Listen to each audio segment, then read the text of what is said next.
बड़ी खबर है, यूक्रेन ने किया है पोलैंड की मदद करने का ऐलान और पोलैंड को अटैक ड्रोन यूक्रेन देगा। यूक्रेन पोलैंड ने संयुक्त ड्रोन टास्क फोर्स बनाई है और पोलैंड के सैनिकों को ट्रेनिंग भी यूक्रेन की तरफ से मिलेगी।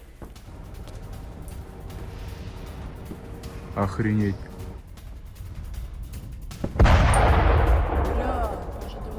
तो पुतिन का दुश्मन ज़ेलेंस्की का दोस्त, जहां पोलैंड को 1000 इंटरसेप्टर ड्रोन यूक्रेन देगा और यूक्रेन पोलैंड के बीच डिफेंस प्रोजेक्ट्स शुरू होंगे। हालांकि पोलैंड को ड्रोन ऑपरेशन में माहिर यूक्रेन बनाएगा। पोलैंड के जवानों के लिए स्पेशल ट्रेनिंग प्रोग्राम को लेकर भी दावा किया जा रहा है। रूस से बचने के लिए बॉम्ब शेल्टर बनाने में पोलैंड जुटा है। मिसाइल ड्रोन हमलों से लोगों को बॉम्ब शेल्टर ही बचाएंगे। अब प्रोकोवस में रूसी काफिले पर हमले को लेकर एक बड़ी खबर है, जहां ड्रोन से रूसी सेना पर पिन पॉइंट अटैक की ये तस्वीर देखिए।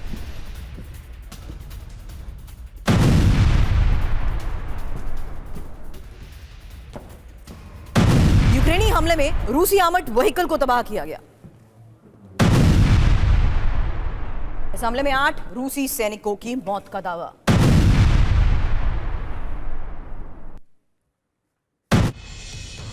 यूक्रेनी सैन्य पोस्ट पर रूस की एयर स्ट्राइक के A-52 अटैक हेलीकॉप्टर से विध्वंसक अटैक। आसमान से यूक्रेनी पोस्ट पर बारूदी बौछार।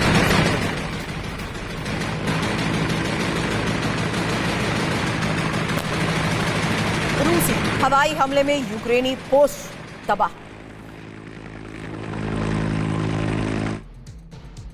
एक और सबसे बड़ी खबर, जहां नेटो देश ब्रिटेन के खिलाफ रूस की साजिश और ब्रिटेन की समुद्री इंटरनेट केबल रूस काट सकता है। हालांकि हिंद प्रशांत क्षेत्र में समुद्री केबल्स को नुकसान रूस पहुंचा सकता है और रूस ने केबल्स को काटने के लिए बड़े पैमाने पर योजना भी बनाई है। ब्रिटेन के 22 सांसदों की समिति ने अलर्ट किया है। ब्रिटिश टैबलॉइड द सन के हवाले से फिलहाल क्या खबर है, क्योंकि ब्रिटेन के खिलाफ रूस का क्या ये सबसे नया प्रहार है, जहां ब्रिटेन के खिलाफ रूस के सबसे नए प्रहार की खबर को उस लिहाज से समझिए जहां दावा रिपोर्ट में यह कि रूस ब्रिटेन की समुद्री केबल्स को काटने की साजिश रच रहा है। इस काम के लिए रूस की GUGI ब्रिगेड को एक्टिव किया गया है और बाल्टिक हिंद प्रशांत क्षेत्र में समुद्री केबल्स को काटने की योजना को लेकर खबर बढ़ी है। हालांकि रूस की समुद्री साजिश में चीन भी शामिल।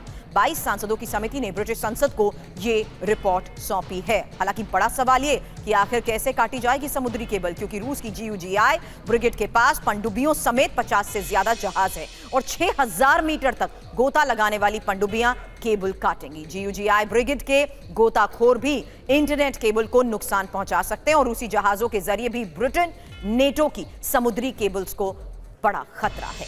अब आपको इंफॉर्मेशन वॉल पर स्टेप बाय स्टेप ये समझाने की कोशिश करते हैं कि कैसे रूस से ब्रिटेन और पूरे यूरोप की इंटरनेट केबल्स को खतरा है। हालांकि एक सबसे पहली इंपॉर्टेंट बात, जहां देखिए AS-37 मिनी सबमरीन को लॉन्च और उसके बाद समुद्र तल पर इंटरनेट केबल्स, जिस तरीके से इन इंटरनेट केबल्स को टारगेट किया जाएगा उसमें सबमरीन से ये केबल काटी जाएंगी। एक और इंपॉर्टेंट बात, जहां केबल काटने के लिए गोताखोरों का इस्तेमाल भी संभव बताया जा रहा है। हालांकि एनिमेशन के जरिए स्टेप 3 से स्टेप 4 की तरफ जाते हुए गोताखोरों को जो ये हाईलाइट किया गया है, इसी तरीके से संभावना और संकेत ये है कि अगर सीधे तौर पर टारगेट करते हुए इस ऑपरेशन में टारगेट किया जाएगा ब्रिटेन को, तो समुद्र के नीचे केबल्स को काटा जाएगा और सबमरीन से ये केबल काटी जाएंगी, जहां केबल काटने के लिए गोताखोरों का इस्तेमाल भी संभव है और शिप के एंकर के जरिए भी केबल को नुकसान संभव हो।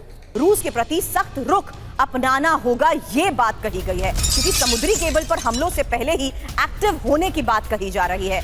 सख्त रुख नहीं अपनाया तो विनाशकारी हमले होंगे। हालांकि रूसी नेवी की GUGI ब्रिगेड, जिसका जिक्र हमने शुरुआत में इस रिपोर्ट में किया, ये ब्रिगेड आखिर कितनी खतरनाक है, अब ये इंफॉर्मेशन आपके सामने। समुद्र की गहराई में खुफिया और निगरानी मिशन का ये काम करती है। समुद्र में केबल नेटवर्क काटना और जासूसी उपकरण लगाना इसका टास्क होता है। हालांकि पानी के नीचे विशेष हथियारों और परमाणु उपकरणों का परीक्षण संभव है और GUGI के पास विशेष पनडुब्बियां हैं जिन्हें मदर सबमरीन कहा जाता है। हालांकि GUGI के अभियानों और ठिकानों की जानकारी बहुत सीमित है। इसकी गतिविधियों को रूस में राष्ट्रीय सुरक्षा रहस्य माना जाता है। लेकिन इस बीच समुद्री केबल काटने से किस तरीके का नुकसान होगा यह समझिए, क्योंकि इंटरनेट सेवाएं ठप हो सकती हैं, क्लाउड सेवाएं ठप हो सकती हैं, अर्थव्यवस्था पर इसका सबसे ज्यादा असर पड़ सकता है, यहां तक कि सैन्य गतिविधियां भी बाधित हो सकती हैं। हालांकि इसी रिपोर्ट के सामने आने के बाद नेटो की प्रतिक्रिया, जहां समुद्री केबल्स को क्रिटिकल इंफ्रास्ट्रक्चर माना जाता है और केबल कटने को युद्ध की आक्रामक कार्रवाई भी माना जाएगा। ब्रिटेन इसे नेटो के आर्टिकल 5 तक ले जा सकता है। नेटो रूस टकराव की स्थिति बन सकती है।